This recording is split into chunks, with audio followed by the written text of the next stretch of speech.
Hello guys, welcome to our channel. This is Teja. ప్రస్తుతం మనతో పాటు సీనియర్ జర్నలిస్ట్ జగదేవ్ గారు ఉన్నారు. నమస్తే సార్. నమస్తే. సో సలార్ మూవీ రిలీజ్ అయింది ఆల్రెడీ కొన్ని థియేటర్లో, ఓవర్సీస్లో. ఎస్. సో మరి ఆ స్టోరీ ఏంటి, అసలు ఆ లైన్ ఏంటి, ఎలా ఉంది, ప్రేక్షకులు ఏం ఫీల్ అవుతున్నారు? అంటే స్టోరీ కొత్తగా ఏం కాదండి. జనరల్గా ఓల్డ్ వైన్ న్యూ బాటిల్ అన్నట్టుగా స్టోరీ అదే ఉండొచ్చు. బట్ అక్కడ క్రెడిట్ ఏంటంటే కెప్టెన్ ఆఫ్ ది షిప్ అంటే ప్రశాంత్ నీల్ గారి డైరెక్షన్ టేకింగ్లోనే ఉంటుంది అంతా. సో మనకు ఆల్రెడీ ట్రైలర్లోనే మనకి సగం సినిమా అర్థమైపోతుంది. బట్ నేను చూడలేదు, ఇంకో జస్ట్ ఈ 12 అవర్స్లో మనకి వచ్చేస్తుంది. ఆల్రెడీ ఓవర్సీస్లో బుక్ అయిపోయి రిలీజ్ అయిపోయి మంచి టాక్ నడుస్తుంది. అంటే ఈవెన్ దాంతోపాటు రిలీజ్ అయిన సినిమాలు కూడా దాటేసి మంచి టాక్ నడుస్తుందని కూడా టాక్ ఉంది.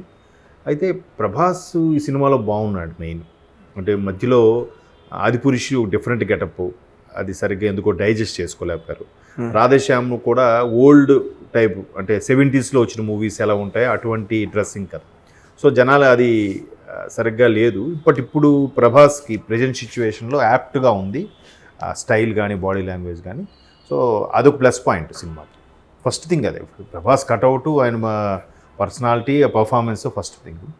రెండోది ఏంటంటే ఆయనతో సమూజ్జిగా, ఆయన మిత్రుడిగా మెయిన్ లీడ్ రోల్ చేసింది పృథ్వీ, మలయాళంలో సూపర్ స్టార్ ఆయన. సో ఇప్పుడు అందుకే ఆయన సూపర్ స్టార్ కాబట్టి మలయాళం రిలీజ్ కూడా ఆయనే రిలీజ్ చేస్తున్నారని కూడా చెప్తున్నారు చాలామంది. నేను కూడా చూశాను ఎక్కడో. సో తమిళ్, కన్నడ అవన్నీ అవుతాయి. ఓవర్సీస్ కూడా ఇది ఉంటుంది. మెయిన్ ఇక్కడ కన్నడంలో బాగా కేజీఎఫ్ ఏదైతే బ్యానర్ హోంబలే బ్యానర్ ఎవరైతే చేశారో అదే మళ్ళీ ఇప్పుడు సేమ్ అదే టీం, మ్యూజిక్ డైరెక్టర్ కానీ ఎడిటర్ కానీ అందరూ కూడా అదే టీంతో మళ్ళీ ప్రశాంత్ నీల్ అండ్ టీం, మనకు తెలుగులో రాజమౌళి గారు అలాగో ప్రశాంత్ నీల్ గారు అనే టీంతో ఇప్పుడు చేశారు ఈ సినిమా. బట్ ఇది కూడా 2 పార్ట్లు. సలార్ 1 అనుకుంటే సీజ్ ఫైర్ అనే క్యాప్షన్ ఇచ్చారు. మీరు అబ్జర్వ్ చేస్తే సీజ్ ఫైర్ అని అంటే నాకు తెలిసి సీజ్ ఫైర్ అనేది ఒక ఫైర్ ఎస్టింగ్విషర్. అది సీజ్ ఫైర్ అనేది ఒక ఫైర్ ఎస్టింగ్విషర్ కంపెనీ పేరు అది. బట్ సీజ్ ఫైర్ అంటే మంటని అదుపు చేయడం దాని అర్థం. బట్ అదుపు చేయడం అంటే ఇక్కడ సినిమా స్టోరీలు కూడా దానికి ఎలా సింక్ అయిందంటే, మిత్రుడు ఒక మంచి ఫ్యామిలీలో ఉన్నవాడు, ఒక ఫ్రెండ్ పృథ్వీ క్యారెక్టర్ ఏదైతే ఉందో, అతను ఇబ్బందుల్లో ఉన్నప్పుడు, లేదా అతని సంస్థ కానీ అతని జమీందారీ వ్యవస్థ కానీ లేదంటే అతని రాజ్యం కానీ ఇబ్బందుల్లో ఉన్నప్పుడు, ఈయన అంటే స్టోరీ పూర్తి లైన్ చెప్పేస్తే మళ్ళీ ఫ్యాన్స్ కొంతమంది తిడతారు, ఎవరే సినిమా వెళ్ళకుండా వీళ్ళు చెప్పేస్తున్నారేంటాను, అందుకే ఇలా చెప్తున్నారు. అందుకు ఏదైతే దానికి ఇబ్బందులో ఉన్నప్పుడు ఈ చిన్ననాటి మిత్రుడిగా ప్రభాస్ వచ్చి తనని ఆ రాజ్యాన్ని నిలబెట్టే ప్రయత్నం, సేవ్ చేయడం, దానికి వచ్చే హడ్డిల్స్ని కంట్రోల్ చేయడం, ఏదైతే బ్లో అవుతుందో ఫైర్ని సీజ్ చేయాలి, అదే సీజ్ ఫైర్. ఓకే, ఫైర్ అవ్వకుండా కంట్రోల్ చేసేవాడు ఈ సీజ్ ఫైర్ మన సలార్.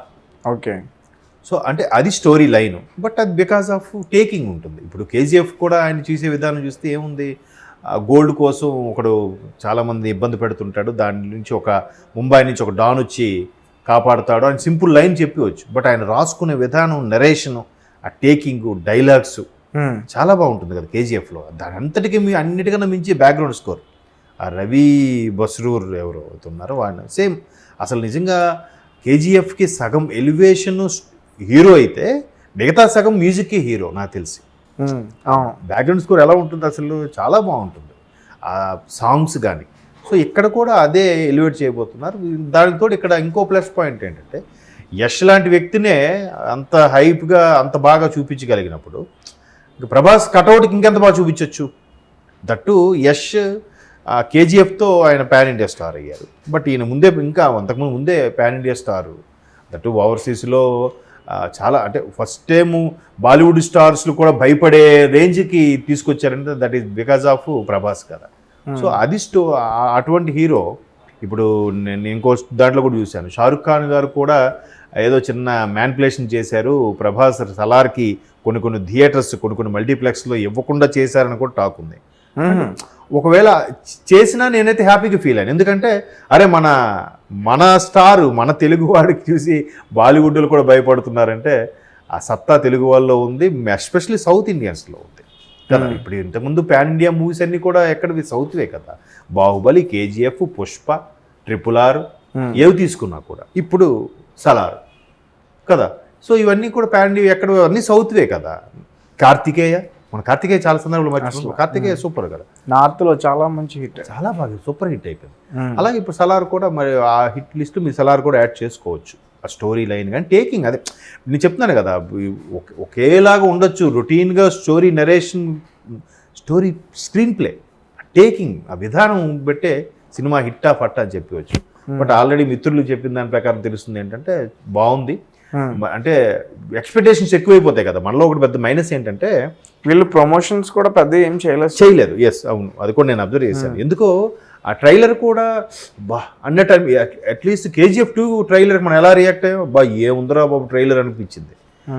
బట్ ఇది అలా అనిపించలే, మామూలుగా ఉన్నట్టుంది. బట్ అదే డార్క్ షేడ్ ఫిల్ము, అదే డార్క్ షేడ్ ఇది, ప్రభాస్ డైలాగ్స్ దాన్ని వదిలేయి అక్కడ కాదు. అంటే మేబీ నాకేమనిపిస్తుందంటే ఈ సెకండ్ పార్ట్ కూడా నాకు చెప్పాలనిపిస్తుంది. ఎందుకంటే ఇక్కడ ఇద్దరికి సెకండ్ హాఫ్కి వచ్చేసరికి ఇద్దరు మిత్రులే ఎడమొహం పెడమొహం విలన్స్ అవుతారా అనేది నెక్స్ట్ స్టోరీలో చూడాల్సి వస్తుందేమో. సీజ్ 5లో ఫ్రెండ్ కోసం క్లోజ్ ఫ్రెండ్ వచ్చి చేసిందే చూపించాడు. సీజ్ 2లో పార్ట్ 2లో ఏమైనా ఉంటుందో క్యాప్షన్ ఇంకా డిసైడ్ అవ్వలేదు. ఒకవేళ అలాగానైతే అందులో వీళ్ళిద్దరే విలన్స్ అవుతారేమో అన్నట్టుగా అనిపిస్తుంది. ఇద్దరు విలన్స్ అంటే వీళ్ళలోనే ఇప్పుడు మనకు ఒక ట్రైలర్లో కూడా ఒక డైలాగ్ ఉంది, చూసారో లేదు, దాన్ని వదిలేసే అన్నట్టుగా, అక్కడికి అది వదిలేసే అన్నట్టుగా ఈయన ప్రభాస్ 2-3 సార్లు అనడం. బట్ అక్కడ విలన్గా ఎవరైతే ఉన్నారో అది విడిచిపెట్టకపోవడం చాలా సందర్భాలు జరిగింది కదా. ఇప్పుడు ఇద్దరు మిత్రులు కదా అనేది మొదటి నుంచి ఉన్నదే, మహాభారతం నుంచి కూడా ఉన్న స్టోరీ. ఆ స్టోరీని రకరకాలుగా చూపించే విధానం బట్టి సినిమా హిట్ ఫట్టా అనేది ఉంటుంది. స్టోరీ నరేషను ప్రశాంత్ నీల్ చాలా నీట్గా నెరేట్ చేసుకున్నారు, దాన్ని తగ్గట్టుగా ఎలివేట్ చేసుకున్నారు. ఇప్పుడు మీకు ఎలా చెప్పాలి, KGFలో పెట్రోల్ ట్యాంకర్తో క్లబ్లోకి ఎంటర్ అయిపోతాడు, వెనక్కి ముందు భయపడినట్టు వెళ్ళిపోయి వెనక్కి వస్తాడు. అట్లాంటి ఎలివేషన్స్ ఇందులో ఎన్ని ఉన్నాయో అంటే చాలా ఉన్నాయి, మీకు అర్థమవుతుంది కదా. అందుకు అంటే ఆ టేకింగ్ అనేది మెయిన్. వెళ్ళి విలన్కి జడిపించాడని చెప్పి రాసుకుంటారు సింపుల్గా, బట్ ఎలా జడిపించాడు అనేది అక్కడ స్క్రీన్ మీద ప్రజెంటేషన్లో తెలుస్తుంది. హీరో తగ్గట్టుగా అక్కడ ఎలివేట్ చేసుకోగలగాలి. రజనీకాంత్ గారు లాంటి హీరోల్ని పెట్టుకుంటే అరే ఆయన వితౌట్ మేకప్ అంటే ఈయన ఎవరు కొడతాడరా, ఈయన హీరో ఏంట్రా అనుకోవచ్చు. బట్ వన్స్ మేకప్ అయి బయటకు వస్తే ఆయన ఎవరినైనా చుక్కలు చూపిస్తాడరా అన్నట్టు ఉంటుంది. ఆ షేడ్స్ చూపించగలరు రావాలి కదా. అట్లా అలాంటి పర్సనాలిటీలే బాగా చూపించినప్పుడు ప్రభాస్కి ఎస్సెట్ ఏంటంటే హైట్. జనరల్గా జెంట్స్కి ఎవరికైనా సరే ప్లస్ పాయింట్ హైట్ ఉంటే అంటే ఉన్న క్వాలిటీస్ మీద ఇంకొక పర్సంటేజ్ పెరుగుతుందని నా అభిప్రాయం. సో అది ప్రభాస్కి ఉంటూనే ఉంది. దాని తగ్గట్టు పెర్ఫార్మెన్స్ కూడా ఉంది ఆయన. ఇప్పుడు ఏదో కృష్ణరాజు గారి బ్యాక్గ్రౌండ్ మీద వచ్చారో లేదా తండ్రి ప్రొడ్యూసర్ అవ్వడం వల్ల వచ్చారో కాదు కదా. టాలెంట్ లేకపోతే, పెర్ఫార్మెన్స్ లేకపోతే ఎన్నేళ్ళు ఇండస్ట్రీలో నిలబడలేరుగా, పాన్ ఇండియా స్టార్గా ఎదగలేడుగా కదా. సో ఆ యాక్టింగ్ అంతా ఇప్పుడు ఎందులో చూపించిపోతున్నారు. దానికి పృథ్వీ కూడా మంచి ఎక్స్ట్రాడినరీ యాక్టర్. డైరెక్టర్ పృథ్వీ గారు, director come actor and more producer కూడా. చాలా ఇప్పుడు మలయాళంలో ఒక టైంలో అసోసియేషన్, మనకి తమిళ ఇండస్ట్రీ మా అయితే తెలుగు ఇండస్ట్రీ మా అసోసియేషన్ ఎలాగో మలయాళం ఇండస్ట్రీ కూడా ఆయన ప్రెసిడెంట్గా చేసిన సందర్భాలు ఉన్నాయి. అంత ఎక్స్పర్ట్ ఆయన. డైరెక్టరు, హీరో, విలన్ షేడ్స్ ఉన్న పాత్రలు కూడా చాలా సందర్భాలు చేశాడు ఆయన కదా. సో అలాంటి విన్నప్పుడు కాకపోతే చిన్న విమర్శ నాకు ఎక్కడ వినబడిందంటే ప్రభాస్ కన్నా ఆయన ఇంకా బాగా యాక్ట్ చేశాడని కూడా ఉంది. బట్ ఫ్యాన్స్ అది డైజెస్ట్ చేసుకోలేరు. ప్రభాస్ వైపు చూస్తారు కాబట్టి ఆయన చూడరు. బట్ ఈ ప్రభాస్ కమర్షియల్ హీరో ఆయన ఆల్రౌండరు, డైరెక్టరు, హీరో కాబట్టి ఆయన రియాక్షన్ ఆయనలా ఉంటుంది, ఈయన పర్ఫార్మెన్స్ ఈయనలా ఉంటుంది. బట్ ఆయన కొట్టాడంటే ఎవరు నమ్ముతారు? ప్రభాస్ లాంటి 100 మంది కొట్టారని నమ్మొచ్చు. మనకి సాహో క్లైమాక్స్ ఫైట్ చూస్తే ఎంతమంది విలన్స్ని కూడా కొట్టినట్టుగా ఆ పర్సనాలిటీ మన యాప్ట్గా ఉంటుంది. మనకు సరే లేని కొట్టారులా అన్నట్టుగా ఉంటుంది కదా. సో దాని తగ్గట్టుగా ఉంది. బట్ ఈ ఎక్స్పెక్టేషన్స్ ఎక్కువైపోవడం వల్ల కొన్ని మైనస్లు కనిపించవచ్చు కానీ బట్ ఆల్మోస్ట్ ఆల్ సినిమా అయితే okay. Thank you so much. ఒక మోస్తరు మనం ఎక్స్పెక్టేషన్ పెట్టుకుంటాం కదా, ఒక మోస్తరు ఎక్స్పెక్టేషన్ పెట్టుకున్నాక మరీ ఎక్కువ పెట్టుకొని వెళ్తే అబ్బా బయట అందరు చెప్పారు అది అంత ఎక్స్పెక్టేషన్తో వచ్చాను అనుకోండి వెళ్ళొద్దు. బట్ మీరు వెళ్ళిన దానికి సాటిస్ఫై అవుతారు, హ్యాపీగా ఉంటారు. ఓకే, మీరు ఎంత ఇస్తారు రేటింగ్? ఎంత నేనైతే 3 ఇస్తా అవుట్ ఆఫ్ 5. అవునా? 3.5 ఇచ్చేవాళ్ళు ఉంటారు, 3.5 మధ్యలో ఇవ్వచ్చు. Okay, thank you so much sir. Thank you.